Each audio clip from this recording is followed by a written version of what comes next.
Hey everybody, Anthony here, Georgia Sunbelt. Happy Father's Day to all you train lovers out there. Got a picture here. Well, it's a plaque? No, it's a wall mount. My brother got me this, and I can't remember if it was Father's Day or my birthday a few years ago. And it's pretty cool. It's got all the fallen flags, all the predecessor railroads to Norfolk Southern on there. So thought I'd just put this up there and thank him once again for getting me this. Really appreciate it, bro.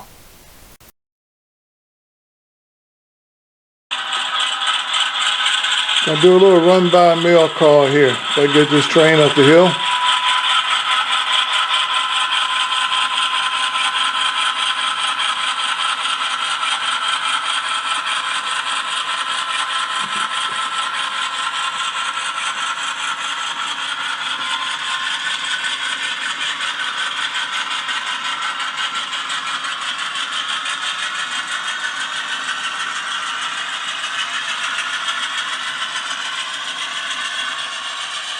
First up is a couple of corn products, tanker cars. I picked these up at the last show up in Timonium. Been a few months ago. I told you how long it's been since I done a mail call. Nice cars. I didn't pay very much. I think I paid like $25 for both of them. They came with plastic wheels. I changed out the wheels already. They still had the old Walters McHenry couplers on them, and they're not very good. Going to change them out as soon as I get some more KD119s.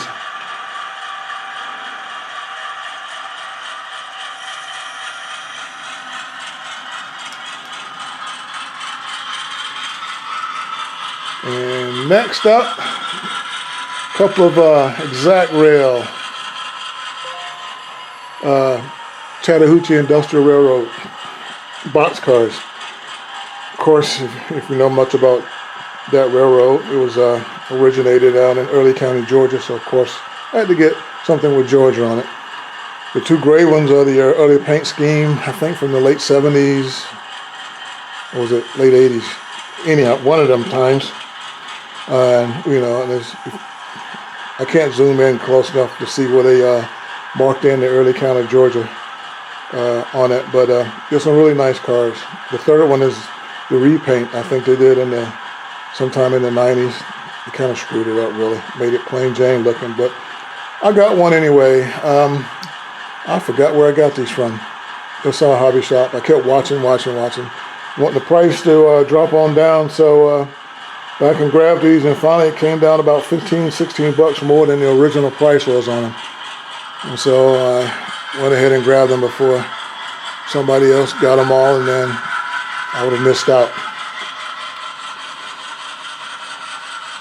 Another thing I grabbed while at Timonium was that Walters background River City, excuse me, River City textile building back there. I'm going to use that as a background building, abandoned textiles. They're all over the South, so I'm going to have an abandoned textile industry.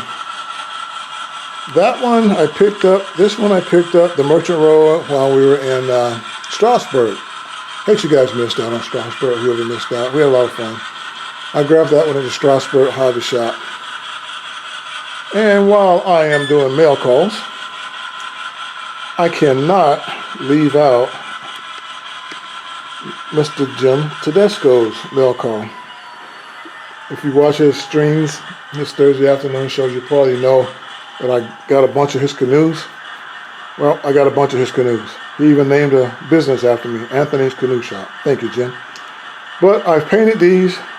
I built that shed, and I built a rack inside that shed so I can like store a few canoes. There's a few laying out on the ground there. And, I don't know, well, can't see them, but there's a couple down inside that pond area that I haven't poured. But this is my Skeeters fishing area, so I'm going to keep it as Skeeters. A couple of things I did. I built a couple of outhouses right there. I didn't put the door on one of them. I want to find a creature. I want to find a man or someone sitting in there, you know, and have it like the door blew open, caught him with his pants down. So I'll get to that sooner or later. A couple other things I did, if I can figure out how to resume my camera back.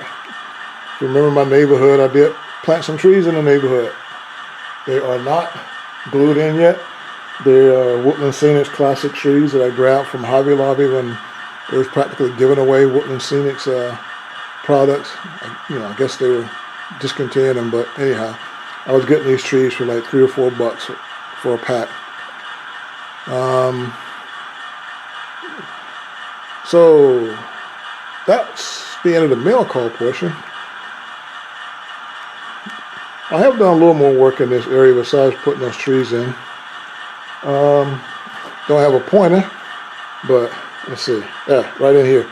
There was no scenery in this area. I put that scenery in. I haven't glued it in. I wanted to grow on me first to see if I really like it. If so, I'll leave it there. And I also put this gravel area in over here next to Skeeters. I'm going to be doing more work, especially on the other side of Skeeters. There's some gravel, grass, and all that good old stuff. So I'll be getting to it as I get to many other projects. One of the things I did do a little more work on, wrong way, I always do this the wrong way first, is that building right there.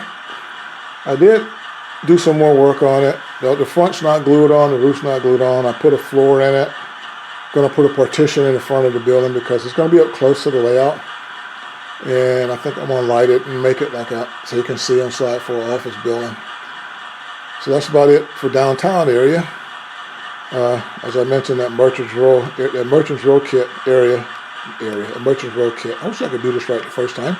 The Merchants Row kit will be, it's going to be where that building is, and that building's going to be sitting behind this group of buildings, but it's going to be angled so that you can really see inside of it. That's pretty much what I've done for the layout in this area. And stay tuned, and I'm going to show you my lumber industry finalization, I think. So here we are at the lumber industry. What I think it's going to be, after futzing around with it for quite some time, I think I've settled on something that I think I can do now. Basically what I'm going to have is a large building here. This is where all the business takes place, all the cutting of wood and et cetera, et cetera. I don't have to scratch build this, sort of. I'm going to be modifying a pike stuff kit, using some pike stuff kit stuff and some scratch build materials I picked up from DJ's Trains while we were in Strasbourg. This is the main building. There's going to be an extension off the back there so that I can back in a flatbed, the load industry. It's going to be like backing into a covered area. How this is going to work, hopefully, trains will come in actually where that caboose is. It's just sitting on that track now. They can pull forward, and you can't see it because it's behind me. I can pull up far enough to, to have two SD40s pulling the train in, decouple, and cross over back onto this track right here. To do a run around, come back, and it can either do some switching, or I will have a switcher probably stationed here on this track. This is it's like a pocket track. You can just barely see the tail end of an engine sitting there. So I'll have a 4-axle diesel sitting there for switching. As I mentioned already, I'm going to scratch build this. And if you can see that center beam back there, I'm going to build I want to build a big covered shed. Is that how you say that? It's open on all sides with a covering over it, with a roof. They have lumber in it so you can load flat beams. You'll be able to get there via coming back this way, switch here, there's a Y, then I'll switch to the left to get to that. And off to the right there will be my wood chip loading area. I assemble this wood chip loader piece here, and that's part of the kit too, where I think that's where they do the grinding, and the chips will get pumped over to here and then dumped into the chip cars. But because of my limited space, I can't use that particular tower building and the conveyor system with it. So I'm going to come up with something else. And matter of fact, what I think I'm basically going to do is have a series on what I'm doing there, how I'm doing this. You won't see me cut styrene or glue styrene or paint styrene, but I'll just start filming some of the steps I'm going through, completed steps, if that makes sense, as I'm building this so you can see what I'm doing. Also, this is a semi wood chip truck loader here. There's going to be another storage area here for lumber. This will be the office.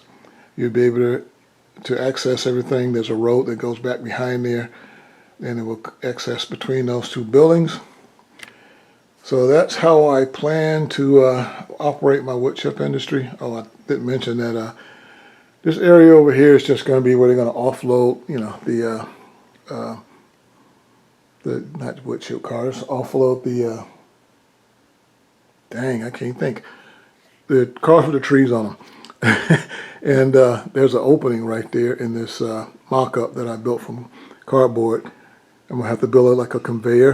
And what they do in the South a lot is they load the lumber, not lumber, but load the cut trees on conveyor, and it goes into the building, and they do the business in there. And as then the chips come out and load the chips, blah blah blah, etc. etc. etc. You guys got it. So that's what I think I'm going to do. And again, I think I'm just going to take you along on the journey of building that industry back there. Also, with the switcher that's going to be stationed here, it's also going to be doing the switching for Sap Foods over there. And I'm actually going to make all this part of Sap Foods right here. That's where some corn syrup and corn product is going to be offloaded. I'm going to have I got to find some more tanks. There's going to be another building sitting here, sort of like I don't know, you might call it it's a building used for, has a bunch of tanks in it and piping going in, out like a pumping station, so that stuff can be pumped from this area over here, through there, and to over here where the main building where the main industry is. Also over here, I'm going to, where you see these tanks, I'm going to build another covered shed for loading and unloading over here. So I think I'm going to do a second little series. I'm going to call it Sap Foods. So there'll be a Sap Foods and a H. Brown Lumber series. So I think that's going to be it for right now, guys. Hope you've had a great, blessed Father's Day today, and see you on the rebound.